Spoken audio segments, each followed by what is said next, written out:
Welcome back to our channel kung saan tinatalakay natin ang pinakamainit at sa episode na ito, pag-uugnayin natin ang dalawang mainit na balita na parehong may malaking implikasyon sa kinabukasan ng Armed Forces of the Philippines.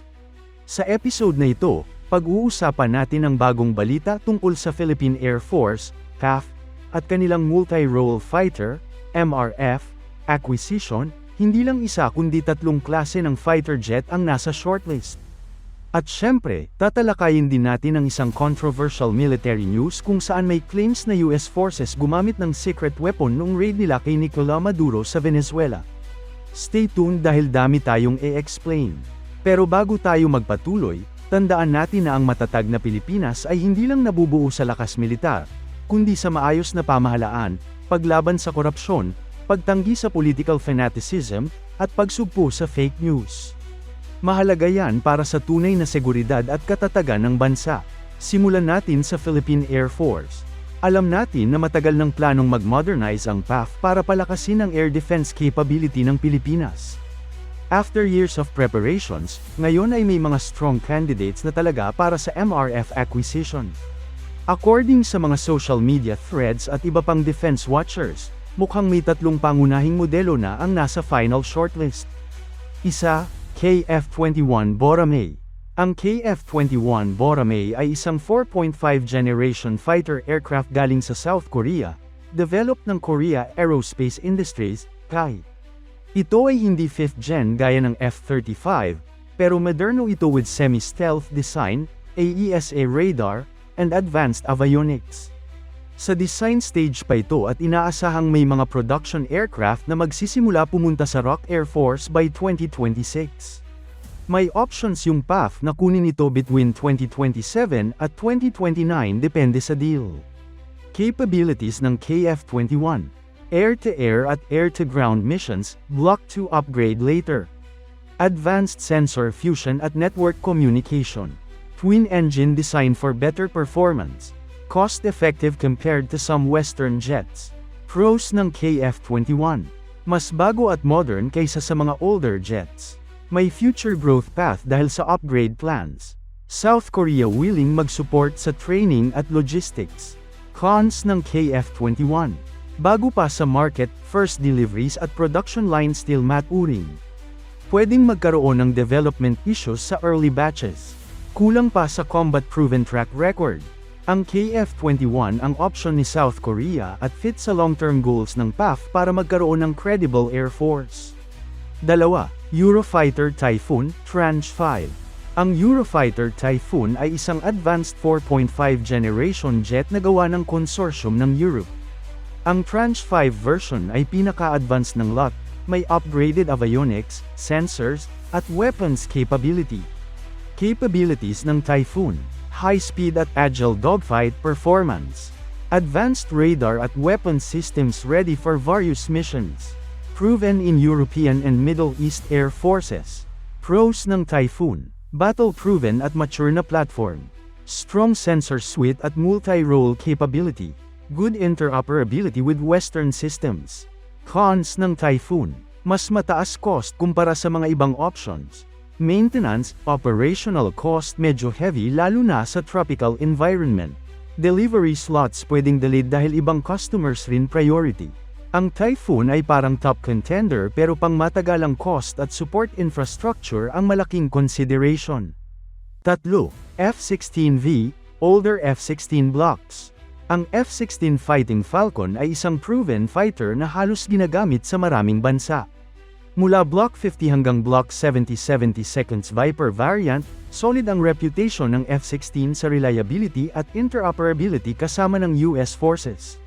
May mga reports na possible second-hand, Block 50, or brand new F-16V, Block 70-72, ang pwedeng i-acquire ng PAF.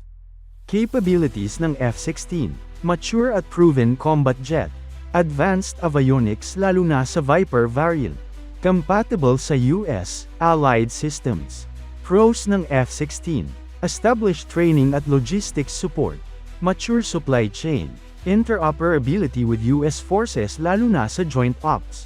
Cons ng F-16: mas luma na ang airframe compared sa KF-21 kung Block 50.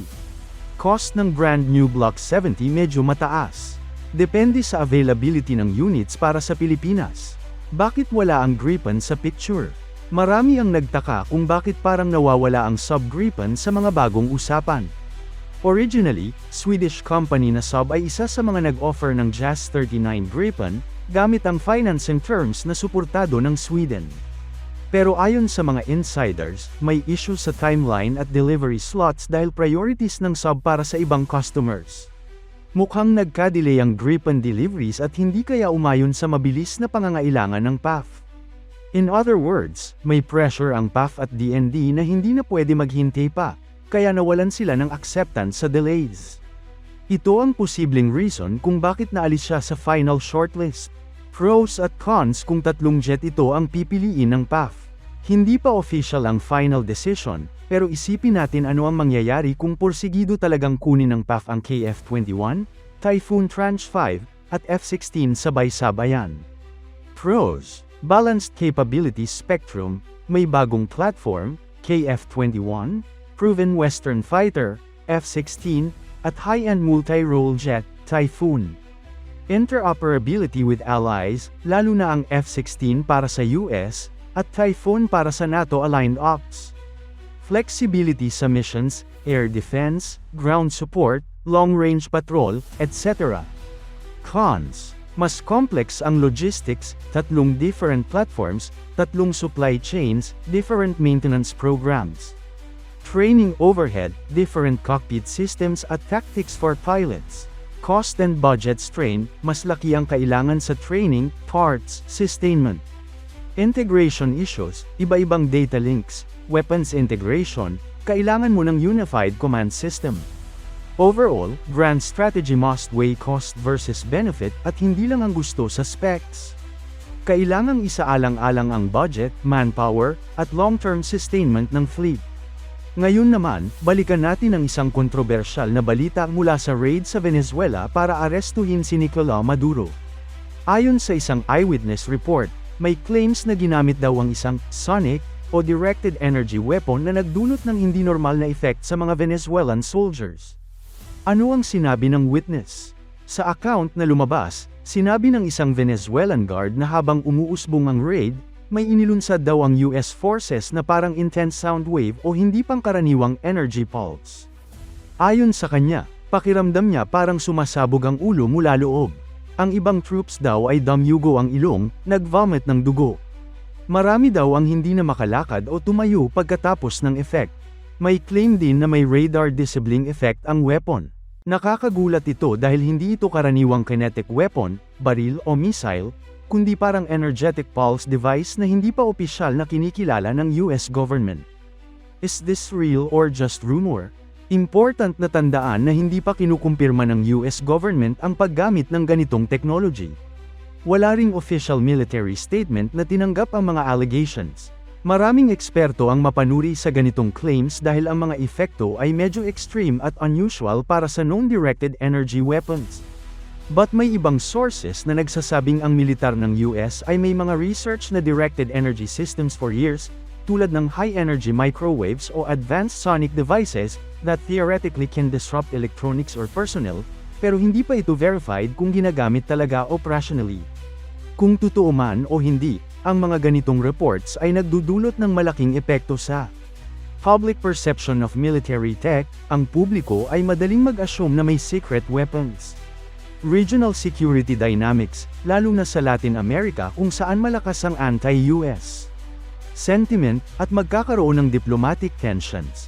Future warfare narrative, kung may bagong klase ng warfare technology, paano ma-interpret ito ng ibang militar? Ang isa lang siguradong point is, kapag may militar na may advanced technology, nagiging mas critical ang transparency at accountability, lalo na kung civilian populations o foreign armed forces ang apektado. So para recap, PAF shortlist may KF-21 Boramae, Eurofighter Typhoon Tranche 5, at F-16, Block 70 o Block 50, bilang main candidates para sa multi-role fighter acquisition ng Pilipinas. Saab Gripen E, mukhang nawawala sa final shortlist dahil sa delivery issues at competition ng other offers. Kung tatlong jets ang pipiliin, mas malakas ang Air Force capability, pero demanding sa budget, logistics, at integration. Maduro raid secret weapon claims, isang Venezuelan witness ang nag-claim na may ginamit na mysterious sonic or directed energy type weapon, pero hindi pa ito verified. Alam natin na ang defense and military tech news ay madalas complicated at full of technical nuances. Kaya kung gusto nyong mas malalim na discussion tungkol sa bawat fighter jet, o analysis ng US military tech, comment down below at pag-uusapan natin sa next videos.